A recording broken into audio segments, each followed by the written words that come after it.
Hello students, science ক্লাবের YouTube চ্যানেলে তোমাদের সবাইকে স্বাগত জানাচ্ছি আরও একবার। আজকে জিএনএম নার্সিং পরীক্ষার কিছু ইম্পর্টেন্ট জেনারেল স্টাডিজের কোশ্চেন নিয়ে আলোচনা করব, অবশ্যই ভূগোলের ওপর। তার আগে আমি আর একটা কথা বলে দিতে চাই, জিএনএম নার্সিং পরীক্ষার প্রস্তুতির পাশাপাশি যারা কিনা সরকারি চাকরির পরীক্ষার প্রস্তুতি নিচ্ছ তাদের ক্ষেত্রেও কিন্তু আজকের ক্লাসটা বেশ উপযোগী। তাহলে চলো মূল বিষয়ে চলে যাচ্ছি। চলে এসেছি প্রথম প্রশ্ন নিয়ে। প্রথম প্রশ্ন হচ্ছে, গঙ্গা অ্যাকশন প্ল্যান পরিকল্পনা কত সালে নেওয়া হয়? ঠিক আছে, তো গঙ্গা অ্যাকশন প্ল্যানকে সংক্ষেপে গ্যাপ বলা হয়। ঠিক আছে, এইটা অনেক সময় নাম দিয়ে সংক্ষিপ্ত নাম দিয়ে চলে আসে পরীক্ষায়। গঙ্গা অ্যাকশন প্ল্যানকে সংক্ষেপে গ্যাপ বলা হয়, GAP। ঠিক আছে, তো এটার সূচনা হয় 14ই জানুয়ারি 1986 সালে। তৎকালীন ভারতের প্রধানমন্ত্রী শ্রী রাজীব গান্ধী কিন্তু সূচনা করেন এই গঙ্গা অ্যাকশন প্ল্যানের। তো গঙ্গা অ্যাকশন প্ল্যানের মূল লক্ষ্য কি ছিল? মূল লক্ষ্য ছিল গঙ্গার দূষণ নিয়ন্ত্রণ করা। বিভিন্ন কলকারখানা থেকে, তারপর বিভিন্ন বাড়ি বাড়ি থেকে যে নোংরা জল আসছে প্রণালীর, সেই জল যাতে গঙ্গার জলে এসে না মেশে, এটার এই প্ল্যানটার লক্ষ্য ছিল কিন্তু সেটা আটকানো। ঠিক আছে, যদি খুব সহজ ভাষায় বলতে চাই। এছাড়া গঙ্গার যে জলটা, তার পিওরিটিটা রক্ষা করাও কিন্তু উদ্দেশ্য ছিল। ঠিক আছে, তো সংক্ষেপে যদি বলতে যাই তাহলে কিন্তু গঙ্গা অ্যাকশন প্ল্যানের সংক্ষিপ্ত নাম হচ্ছে গ্যাপ, এবং 14ই জানুয়ারি 1986 সালে এটা সূচনা হচ্ছে। তৎকালীন প্রধানমন্ত্রী শ্রী রাজীব গান্ধীর হাত দিয়ে সূচনা হচ্ছে, এবং দূষণ নিয়ন্ত্রণ করা, গঙ্গা যে নদী, সেই গঙ্গা নদীর দূষণ নিয়ন্ত্রণ করাই কিন্তু মূল লক্ষ্য ছিল। ঠিক আছে, এটা মনে রাখতে হবে। তাহলে এখানে উত্তর কি হচ্ছে? Option B. ঠিক আছে, 1986 সালে উত্তরটা হয়ে যাবে। 1986 সালে গঙ্গা অ্যাকশন প্ল্যান সূচনা হয়। ঠিক আছে, চলে যাচ্ছি পরের প্রশ্নে। চলে যাচ্ছি, ভূপ্রকৃতি অনুযায়ী ভারতকে কয়টি শ্রেণীতে ভাগ করা যায়? তো ভূপ্রকৃতি অনুযায়ী ভারতকে 7টি ভাগে ভাগ করা যায়। কি কি ভাগ দেখে নিই চলো। উত্তরের হিমালয় পার্বত্য অঞ্চল, উত্তরের সমভূমি অঞ্চল, পূর্ব ও মধ্য ভারতের উচ্চভূমি, তারপর হচ্ছে দাক্ষিণাত্যের মালভূমি, উপকূলীয় সমভূমীয় অঞ্চল থাকছে, তারপর থাকছে মরু অঞ্চল, এবং সবার শেষে থাকছে দ্বীপপুঞ্জ। এই 7টি ভাগে ভারতের ভূপ্রকৃতিকে ভাগ করা যায়। চলে যাচ্ছি পরের প্রশ্নে। ঠিক আছে, কারাকোরাম পর্বত শ্রেণীর উচ্চতম শৃঙ্গ কি? তো কারাকোরাম পর্বত শ্রেণীর উচ্চতম শৃঙ্গ হলো গডউইন অস্টিন বা K2। ঠিক আছে, যার উচ্চতা হচ্ছে 8611 মিটার। ঠিক আছে, মাউন্ট এভারেস্টের কিন্তু 8848 মিটার, এটা কিন্তু মাথায় রাখতে হবে। সেখানে গডউইন অস্টিন হচ্ছে K2 হচ্ছে 8611 মিটার। তো অন্যান্য পিকগুলো, কারাকোরামের যে অন্যান্য শৃঙ্গগুলো রয়েছে সেগুলো ব্রড পিক রয়েছে, হিডেন পিক রয়েছে, তারপর গ্যাসের রুম রয়েছে। ঠিক আছে, আর এই কারাকোরাম পর্বত শ্রেণীর থেকেই কিন্তু বিভিন্ন খুব গুরুত্বপূর্ণ হিমবাহ সৃষ্টি হয়েছে। সেগুলোর মধ্যে কিন্তু ভারতের দীর্ঘতম হিমবাহও রয়েছে, সেটার নাম হচ্ছে সিয়াচেন। মনে রাখতে হবে।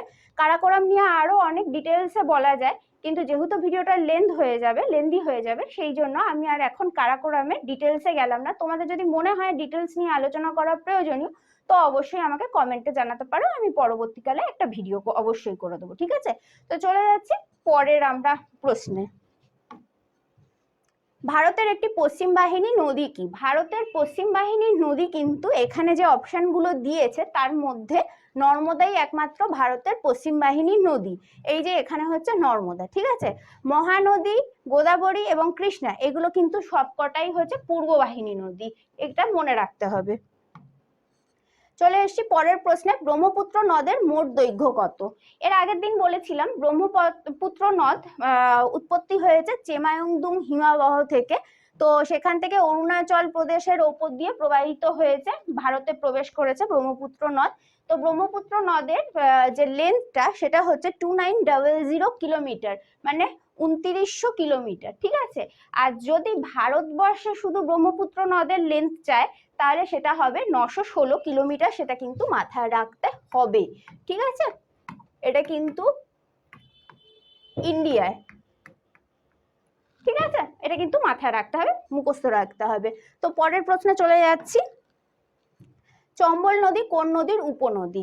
চম্বল নদী হচ্ছে যমুনা নদীর উপনদী। চম্বল এখান থেকে উৎপত্তি লাভ করেছে, উৎপত্তি লাভ করে যমুনার সাথে মিশেছে, তাহলে চম্বল নদী হচ্ছে যমুনা নদীর উপনদী। অপশন ডি হচ্ছে রাইট আনসার। যমুনা নদীর আরেকটা উল্লেখযোগ্য উপনদী হচ্ছে কিন্তু বেতোয়া, এটাও কিন্তু মাঝে মাঝে পরীক্ষায় আসে, ঠিক আছে। পরের প্রশ্নে চলে এসেছি, সিন্ধু নদীর একটি উপনদী। সিন্ধু নদীর উপনদী হচ্ছে, এখানে যে অপশনগুলো দিয়েছে তার মধ্যে শতদ্রু হচ্ছে রাইট আনসার। এছাড়াও সিন্ধু নদীর উপনদীগুলো জেনে নিতে হবে। দেখো ম্যাপে দেখো, শতদ্রু ছাড়াও বিপাশা, তারপরে রয়েছে চন্দ্রভাগা, বিতস্তা, ইরাবতী, এগুলো সব মনে রাখতে হবে, কারণ পরীক্ষায় বিভিন্ন সময় বিভিন্ন, যে কোনো একটা দিয়ে দেয় কিংবা দুটো তিনটেও দিয়ে দেয়, তারপর প্রশ্ন করে, ঠিক আছে। পরের প্রশ্নে চলে যাচ্ছি। পশ্চিমঘাট পর্বতের মহাবালেশ্বর শৃঙ্গ থেকে উৎপত্তি হয়েছে, এখানে নিচে কয়েকটা নদীর নাম দেওয়া রয়েছে, তাহলে অপশনগুলো পড়ে নিই একবার। গোদাবরী, কাবেরী, কৃষ্ণা, মহানদী। গোদাবরী, কাবেরী, কৃষ্ণা, মহানদী। এখানে রাইট আনসার হয়ে যাবে কৃষ্ণা, ঠিক আছে। এটা মুখস্থ রাখতে হবে। পশ্চিমঘাট পর্বতের মহাবালেশ্বর শৃঙ্গ থেকে উৎপত্তি হয়েছে, এই যে এখানে কৃষ্ণা নদী প্রবাহিত হয়েছে এবং পূর্ব দিকে বঙ্গোপসাগরে পতিত হয়েছে, ঠিক আছে। তো পশ্চিমঘাট পর্বতের মহাবালেশ্বর শৃঙ্গ থেকে উৎপত্তি হয়েছে কৃষ্ণা নদী, এটা কৃষ্ণা হচ্ছে, অপশন সি হচ্ছে রাইট আনসার। কৃষ্ণা নদীর একটা খুব মেইন উপনদী হচ্ছে তুঙ্গভদ্রা নদী, ঠিক আছে, এটাকেও কিন্তু মনে রাখতে হবে। পরের প্রশ্নে চলে যাচ্ছি।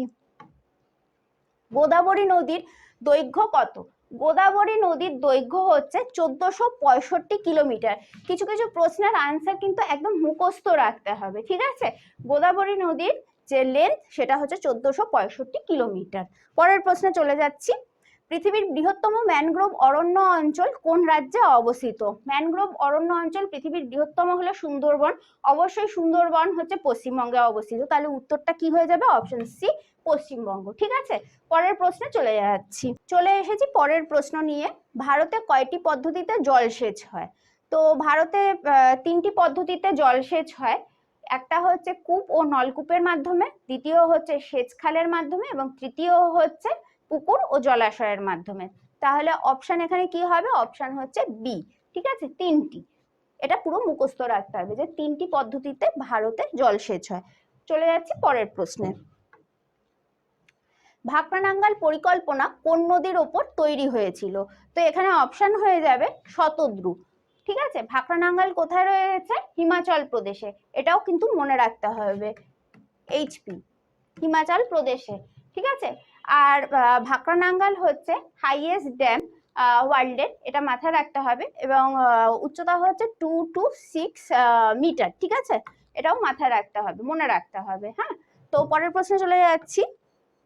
ভারতে কোথায় বেশি চা উৎপাদন হয়? অবশ্যই আসাম হচ্ছে উত্তর, ঠিক আছে, এবং সেকেন্ড হাইয়েস্ট হচ্ছে পশ্চিমবঙ্গ, এটা কিন্তু মনে রাখতে হবে। অনেক সময় সেকেন্ড হাইয়েস্টটাও দিয়ে দেয়, তাহলে ভারতের সর্বাধিক যদি চা উৎপাদনের কেন্দ্র চায় তাহলে হচ্ছে আসাম, রাজ্য হচ্ছে আসাম, আর সেকেন্ড হাইয়েস্ট রাজ্য যদি চায় তাহলে কিন্তু পশ্চিমবঙ্গ, ঠিক আছে, এটা মাথায় রাখতে হবে। পরের প্রশ্নে চলে যাচ্ছি। ভারতে কোন রাজ্যে সব থেকে বেশি কফি উৎপাদন হয়? কফি উৎপাদন হয় কর্ণাটক রাজ্যে, ঠিক আছে, এটা হচ্ছে ফার্স্ট, ঠিক আছে, অপশন হয়ে যাচ্ছে কর্ণাটক। আর সেকেন্ড কিন্তু সেকেন্ড হাইয়েস্ট আবারও বলছি, সেটা কিন্তু কেরালা, সেকেন্ড হাইয়েস্ট, ঠিক আছে। তাহলে এটা কেরালাটা হচ্ছে সেকেন্ড আর কর্ণাটক হচ্ছে ফার্স্ট, কারণ সর্বাধিক কফি উৎপাদন হয় কর্ণাটকে, এটা মাথায় রাখতে হবে। পরের প্রশ্নে চলে যাচ্ছি। ভারতের সব থেকে বেশি আখ উৎপাদন কোথায় হয়? উত্তর হবে উত্তরপ্রদেশ, এগুলো মুখস্থ রাখতে হবে, ঠিক আছে। আর সেকেন্ড হাইয়েস্ট হচ্ছে মহারাষ্ট্র, তাহলে সেকেন্ড হাইয়েস্ট হচ্ছে মহারাষ্ট্র এবং সর্বাধিক আখ উৎপাদনকারী রাজ্য হচ্ছে উত্তরপ্রদেশ ভারতের। পরের প্রশ্নে চলে যাচ্ছি। পরিবেশ ও বন মন্ত্রণালয়, এটা হচ্ছে পরিবেশ, পুরোটা হচ্ছে পরিবেশ, বন ও হচ্ছে জলবায়ু মন্ত্রণালয়, ঠিক আছে। জলবায়ু, পুরোটা ভালোভাবে লেখাটা পড়লো না, তো যাই হোক, জলবায়ু, হ্যাঁ, একটু বুঝে নিও তোমরা। পরিবেশ, বন ও জলবায়ু মন্ত্রণালয় কোন সালে প্রতিষ্ঠিত হয়? তো মুখস্থ রেখো, এটা হচ্ছে 1985, অবশ্যই, ঠিক আছে। তাহলে অপশনটা হচ্ছে অপশন বি। পরের প্রশ্নে চলে যাচ্ছি।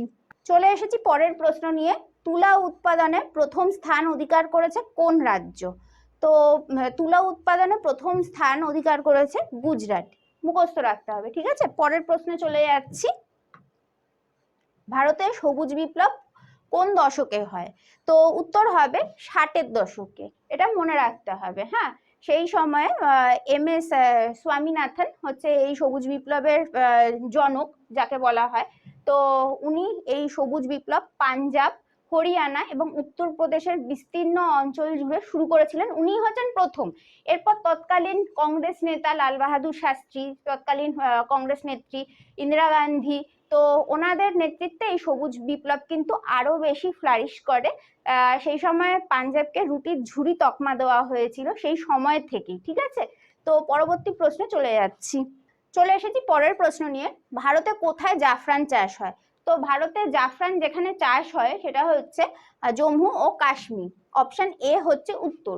জম্মু ও কাশ্মীর হচ্ছে পৃথিবীর বৃহত্তম জাফরান উৎপাদনকারী অঞ্চল, ঠিক আছে।